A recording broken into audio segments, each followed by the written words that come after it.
Afiat so ye de radia se adom ne humo bro binti ena me etese ne etie tie ya hwefo papa bi ya ba munyina afihia pa afese se na nkwa hoden wo ho na bibi ekoso yie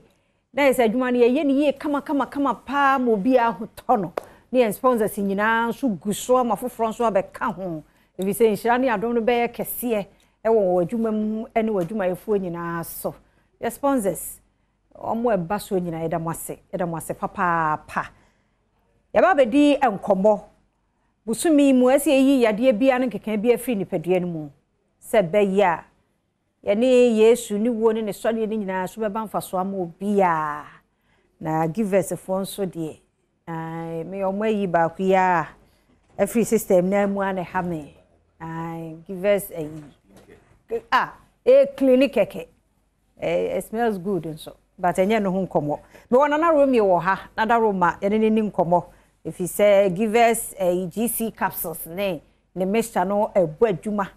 na you know so Herbal mixture no aha nti be me na mu akwaba e bia boko de budi zana no so de ogina mu one de alas no to fa mu wo de aba de me de no an say no me ye no say nkobe hia measurement nti wadaroma o wie na say o phone so na kwa for de simple measurement e no anam ti afisha pa ase ne size 16 so ne size 12 simple to ke kabo mu anu anu no and only how open size so and very straight just about if you boko there nyame adom why ready nyame adom oh my dear so wo mu nko ade why ready de wanya ready ni de on te ase ti ase nko ade so be di so benom kwan bia be fa so aye ne bia ye obronya nti nko nye ka woni obi ni competition that's it sa dule mu obi na ewe na kokko say kosua kwa na abachi a wadi wudie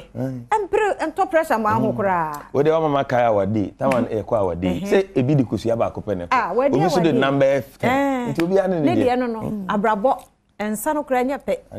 obi anya ne die according to me ancha dog nso that's it dog so hyen dog we de adahroma bronya banti o tenchia we sa na o say ka o say bronya ba sa ono ye na adwuma dada sanity unhia so be kai no onim ye you refuse so ho refuse so ho no so de waka nipa no so doso ni remfi de onim no onim ti dog ye chia o pa ro adwuma efo nyame nkoso anka mo ho omo mo ho ba na abusua se fie dwua na onya asomdwe be ye adwuma sanity obi efie mu nyo ya mu akwaba me de so dase tie ni nkomo ne dase pa ya mahwefo nyina fishia pa obi achi obi akwaba de ba give us a bar center anopan so se yehia mu a na enye boni ni nyina ne se apomode ho nkomo ne ba betwetwe se de be ya ebeboa ezan se ho tow na me ho tome a obi e boni bra na mum se wo ho ntow na me ho atome ana wo ho atɔ na me ho ntome a tambia no na ese obi nti ase se obi konanim na obi you know nti nyame ma ye nyina ahoden na ahoden ho nkomo na e ba bedi na no pai de di nkan ye numbers ne na go screen ase no obetumi apeke number na ma no guso ameka se obetumi afre a doctor for no beje oso nkomo bia pese oni edi bia asem bia pese obusa bia no akwanya wo ho se obebusa anopai me pese me kai e ma no kakra se odoma nkwanya nkopon bo wi ase na obo ma no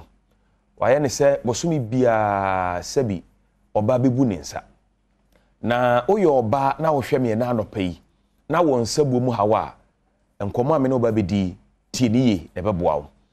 se oyo oba na wadi from 16 years echo na onofo ebobɔ mpokua ehyehyɛ a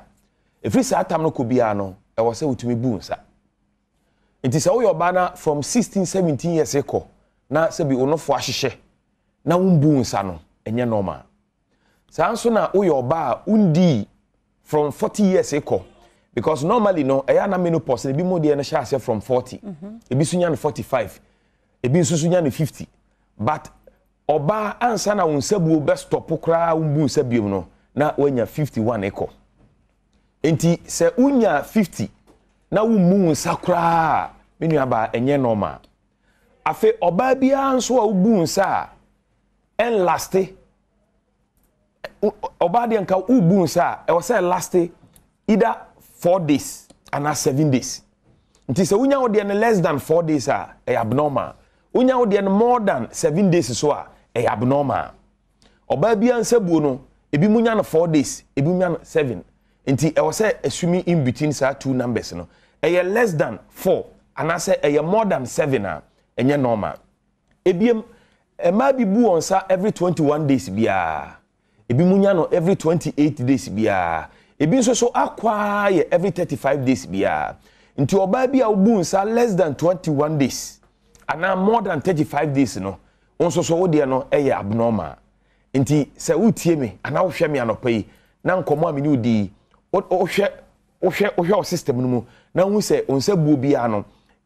last 4 days nemum less than 4 ana more than 7 days a enye normal sa so na obu nsa less than 21 days bia na se more than 35 days bia so a na se onso de enye normal e ba sa wo hia duro obi bebusa se adenti na tisa de ekofa sa na oma ni nyina ba ne ye enuane a na nse ye di no ene enuane a ye di no e de sa wo ha na bre ma bebre ama ma bebre anya wo ha e wo won sabuo mu ebi won so a oba bi wo ha onye exercise de bia so otefa ko ani chese so obenante kura ya sema no exercise onya exercise kura na oyoba obetumi anya sa problem ni bi oba bi won so a ni nsabuo no moja na eba no ebi wo ha eba deep pa otu say moja na ba too much eno so nya normal eno obi nso wo ha moja na eba no eba kitikiti bi light eno so enya normal ebiem oba bi wo ho nso a obu ni sa oti pains ene efe ni dysmenorrhea no oba bi ababu nsa beti ya wo mu bia nso so no enye normal anopa yi mikura ensemde mienu we ma we ye givers GC mixture ena we ye givers GC capsules obeka sandu mienu abom sei no wanom sa hawa mabobo so nyina wo yoba na wo bia nyankopon ya adom na fa sandu mienu we bom a ni nyina be firo so ama wade wo ho ebiem se utie mi na wo yoba na wo dwonso a sebi wase hyehyew oti yaw e wo dwonso no mu a kopesa ndomi ni we nanom na mmoa wo ye bema sebi wo hwa na nsufita bi gu enam nsa yade bema bia wo hwe mi bia no mema dodo na nya sa yade ni bida especially mabunu no isan se ya adwi se yentena fa kon ya beko A B C no dan beko akoti bi tubo se sometimes wo hwa na ensuo bi gu wo hwa na se bibi na mo bema no mu pie etu wo behwe o boxer short mu no na emu afọ me pacho eba sa uhia sando mini we se wo tena se na hwe ne we ha na odidi agora eba affect o sperm eba sa wo ne oba be hia mu wo ne oba na beda wo semen no ebe kwa kogu oba na se alright but ahoden anka sperm mo wa no benya etimi atu nkosua wo ba na se no edamu san yade na ebe tena so hwe ne we ha odidi agoro nti no ene sperm no omu nyina ye weak ti eba sa omu nya ahoden tu nkosua ko pesa ndomi we nanom na emwa givers GC mixture ena givers GC capsules kambom say nanom bema bi wo ho a ekuro aba ne bema mu enam san yade no ba wo so a sebio oha bebre ne de brew apart from say a weaken sperm no na ema wuntumi hya wo ba anyin no esan makuro ba wo bema mu tubo mu say jonso dew na wo jonso a wa so bema mu say a wo jonso no wo ti say yi a wo bi pain bi e wo bema no ana wadwun so wie na pese oprum no wo ye se oprum kakra bi no na o ti pains e wo bema no mu ekuro e wo bema mu sa kuro no yemfa nsuohye ne mia yenum givers GC mixture any givers GC capsules so kan bom se na no mo a bibia be fine o yo ba na wo ta akọ public toilet so ya ne a amansan e na yusu na wo ta akọ tenatena so bebre a esan se WC na nya nkwa na yusu na untumi sanitize ni yenti no obi won so a Johnson no dey na say ya ne kan na oduru ho na watena so on paper so kwa na watena so e ba sa na bacteria betimi awuro eno na ya na kofa white ebre ma bebre no tubo mu se sebi na enka A2 sister yi na enka A2 sister yi eto dan so ara ho sebe wo mu se wo yo ba na wo sa problem na wo kra hu age se be ma no ne be ka kire se nyame anya ado amwan ko hia be ma so nyame so ni mo ka no kra de bia be oh you okay oh you okay on kan okra de nkyerɛw na de ani didi mu saa na fe e ba be sew oba bi ho fa fu ana sei onyin sei ana sei na ye fe ne miscarriage no ana de ahya bayifo na bayifo ona sister no ofa fu ana sei enya bayi etoda na se oba wo na mu san yade a enamu san yade mo wa na ewo mu no de omo ye ne se be ma ne wo da u take seed a no ma se no u take seed a no ma se no mesro se aduro we se wo yare o se wonyare o e ma ne mpa ho da abribia nom FDF asanse agi atum se eni sunsuanso bɔ ne bi de afa mfidiem nti oba bia wo hwɛ me anopa yi se wo problem o se wo ni problem bɔ ho ban abribia bɔ ho ban na ensiesie o enche ye de enkomo no beba wiye me ka wo se ba bia ye to ado bia wo Ghana ha bia no obenya ndoi bi na wano ama na boa kama pa ade ba akwa feeling wo mpa wasase we so dwonso